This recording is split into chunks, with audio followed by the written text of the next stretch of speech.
inay farmaajo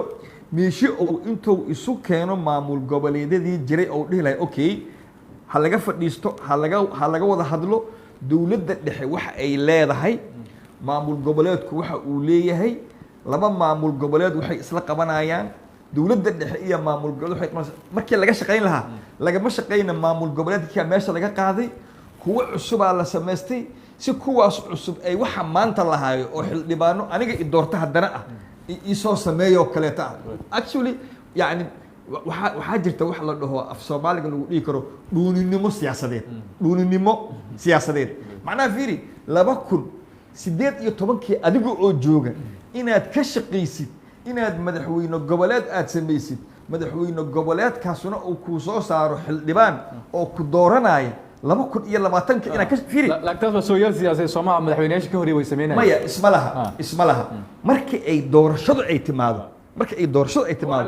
doorashada la gudagalay oo xilligaas la bilaabo maya fiiri shaqada inuu in farmaajo inuu inta shaqada marka hore soo qabto oo kala qoro qawaaniinta dawladda dhexe waxay qabanayso dawlad goboleedku wuxuu qabanayo waxay isla qabanayaan laba dawlad goboleed kadib marka la soo gaaro 2000 marka la soo gaaro ee doorashada bilo 3 bil ay ka dhiman yihiin ee doorashada la gudagalo markaas ayad inuu ka shaqeeyo laakiin dhuuninimo siyaasadeed and then for information fiiri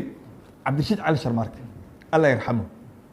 nin run ahaantii anigu ay respect him laakiin wuxuu dhintay ma taqaanaa dhuuninimo siyaasadeed oo dhintay soo ugu dhintay 1969 baarlamaankii loo dilay maya samay dadku sabtu fahmaan dadku waxay ku leeyihiin doorashadii waxay keentay in la dilay madaxweynaha laakiin madaxweyne Cabdirashiid Cali Sharmaarke Allah yarxamo maxaa ku kalifay wixii uu sameeyay inuu sameeyo waxaa ku kalifay 1969 baarlamaankii Soomaaliya wuxuu ahaa 5 years marka baarlamaankaasu waxay madaxweyne dooro lahaayeen ama ay dooro doonaan 1973 afar sano ka dhiman okay laakiin asagu wuxuu is dhahay 67 la doortay wuxuu haystaa 6 sanadood marka wuxuu is dhahay marka la gaaro 1973 almost 4 years later afar sano oo dhiman kadib xildhibaano ku doorta hadda sameeyo isdhaano similarly marka sidii u egtaa yani fiiri similarly in farmaajo marka uu kursiga ku fadhiistay oo la dhahay afar sanaad madaxweynaha Soomaaliya tahay marka uu shaqo qaban lahay wuxuu ka shaqeeyay afar sano hadday iga dhamaato madaxweynaha dooro lahay si aan u helo haddaan waxaan sameeysanaa madaxweynaha soo qori lahay meaning that he's not doing anything wuxuu qabto haya ma jiraan so taas isku mid ma aha iyo marka aad maamul goboleedka aad dhistid doorashadii markay timaado aad ka dhex samaysid campaign bil 2 bil 3 bil is normal madaxdan waa sameeyaan laakiin waa inaad ka shaqeysid marka hore wixii oo proper business ah so dibka waxa abuuraya marka madax damacoodu aanu dhaafsiisnayn kursiga inay fadhiyaan kursiga ha fadhiyaan xataa waxtarna ma laha waxay qabaan wax la dhaho political impotence macnaha ciniin siyaasadeed qabaan yani wax oo political development oo political horumar siyaasadeed oo ay sameynayaan ma laha just they want to be in office nothing else waa maasanta professor Shaafici markaan siinaya dabcan arrinta hadda la xiriirta hoggaanka dalka mar walba oo madaxweyne cusub wadanku u imaado ama hoggaan cusub la doorto hal sano markuu ku fadhiyo ama maalmo markuu joogo dhaliil ku bilaabato oo la yiraahdo ninkan shaqada uu ku fashilmay hogaamiyaha shaqada ma qaban karo gaar ahaan waxaan ka hadlaynaa qofka madaxweynaha qaranka loo doorto sooyaalkii hadda laga soo sheekeeyay oo dhan caqabadihii soo qabsaday iyo waxyaabihii laga soo shaqeynayay dhan waan ka hadalnay markaad eegto su'aashan rabna waxay tahay oo mawduuceena caawa si rasmi ah u qisaysa Soomaaliya hogaamiye walba oo yimaada inkastoo shacabku aysan soo dooran oo doorasho qof iyo cod aysan ahayn haddana doorashooyin marba magac loo yeelo hadda tii u dambeysay leeyahay doorasho dadban waayay leeyahay Soomaaliya hogaamiye noocee ay u baahan tahay baadsanid suxufi waa runtaa hogaamiye walbaba annagoo u sacbinayna ayuu yimaadaa markuu tagayana annagoo qaylinayna qaar habaarayna ayuu tagaa xaqiiqad jirto caynkaas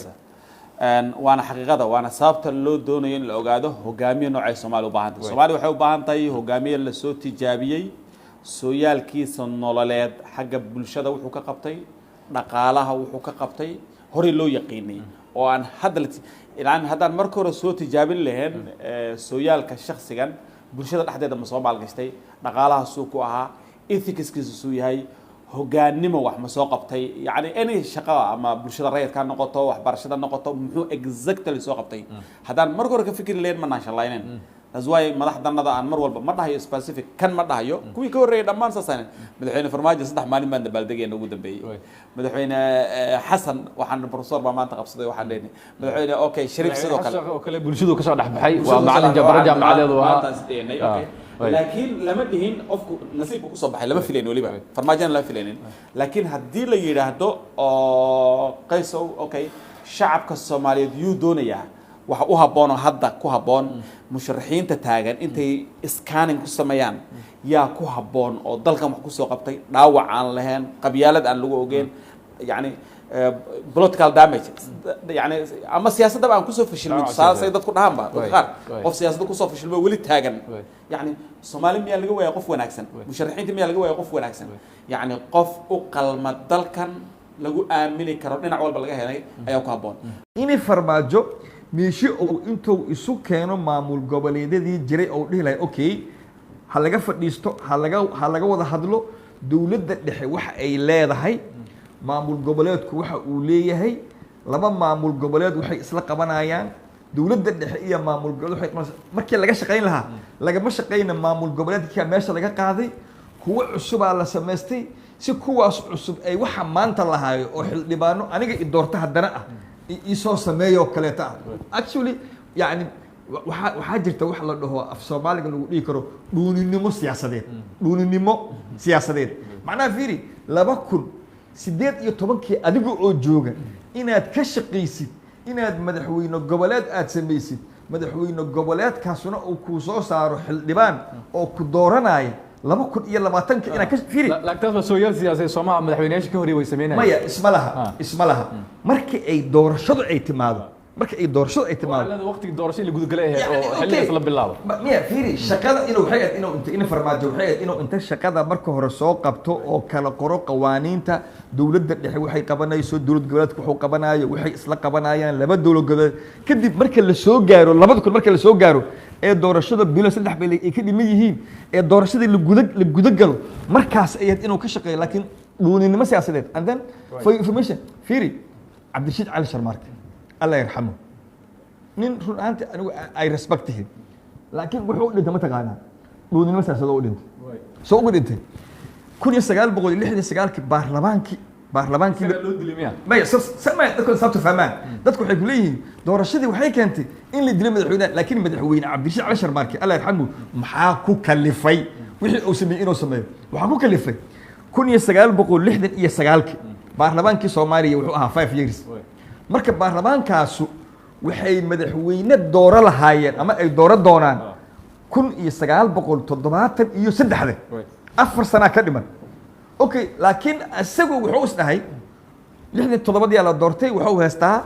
6 sanadood marka wuxuu is dhahay marka la gaaro 1973 almost 4 years later afar sano oo dhiman kadib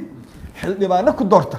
hadda sameeyo is dhahno similarly marka sidii u egtaa yani fiiri similarly in farmaajo marka uu kursiga ku fadhiistay oo la dhahay 4 sanaad madaxweynaha Soomaaliya tahay marka uu shaqo qaban lahay wuxuu ka shaqeeyay 4 sano hadday iga dhamaato xildhibaanada dooro lahay si aan u helo haddaan waxaan samaysanaa madaxweynayaasha ii soo qori lahay meaning that he's not doing anything wuxuu qabto haya ma jiraan so taas isku mid ma aha iyo marka aad maamul goboleedka aad dhistid doorashadii markay timaado aad ka dhex samaysid campaign bil 2 bil 3 bil is normal madaxdan waa sameeyaan laakiin waa inaad ka shaqeysid marka hore wixii oo proper business ah so dhibka waxa abuuraya marka madax damacoodu aanu dhaafsiisnayn kursiga inay fadhiyaan kursiga ha fadhiyaan xataa waxtarna ma laha waxay qabaan wax la dhaho political importance macnaha ciniin siyaasadeed qabaan yani wax oo political development ah oo political horumar siyaasadeed oo ay sameynayaan ma laha just they want to be in office nothing else waa maasanta professor shaaficiya markaan siinaya dabcan arrinta hadda la xiriirta hoggaanka dalka mar walba oo madaxweyne cusub wadanku u imaado ama hoggaan cusub la doorto hal sano markuu ku fadhiyo ama maalmo markuu joogo dhalinyarada ku bilaabato oo la yiraahdo ninkan shaqada uu ku fashilmay hogaamiyaha shaqada ma qaban karo gaar ahaan waxaan ka hadlaynaa qofka madaxweynaha qaranka loo doorto sooyaalkii hadda laga soo sheekeeyay oo dhanna caqabadihii soo qabsaday iyo waxyaabihii laga soo shaqaynayay dhanna waan ka hadalnay markaad eegto su-aashaan rabna waxay tahay oo mawduuceena caawa si rasmi u qusaysa Soomaaliya hogaamiye walba oo yimaada inkastoo shacabku aysan soo dooran oo doorasho qof iyo cod aysan ahayn haddana doorashooyin marba magac loo yeelo hadda tii u dambeysay leeyahay doorasho dadban waaye leeyahay Soomaaliya hogaamiye noocee ay u baahan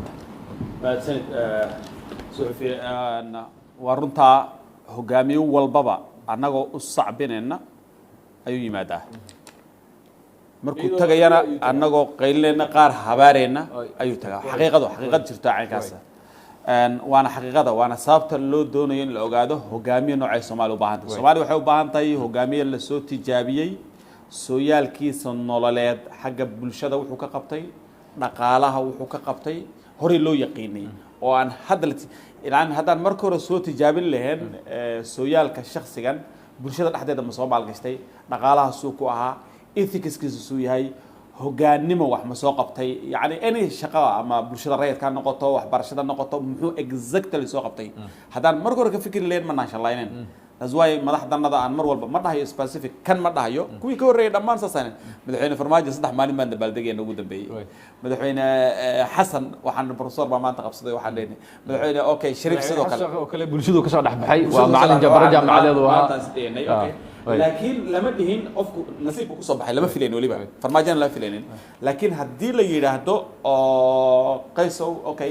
shacabka Soomaaliyeed yuu doonayaa waxa u habboon oo hadda ku habboon musharaxiinta taagan intay scanning ku sameeyaan yaa ku habboon oo dalkan wax ku soo qabtay dhaawac aan lahayn qabyaalad aan lagu ogeyn yani political damage yani ama siyaasadda aan ku soo fashilmay saasay dadku dhahan ba qaar qof siyaasadda ku soo fashilmay wali taagan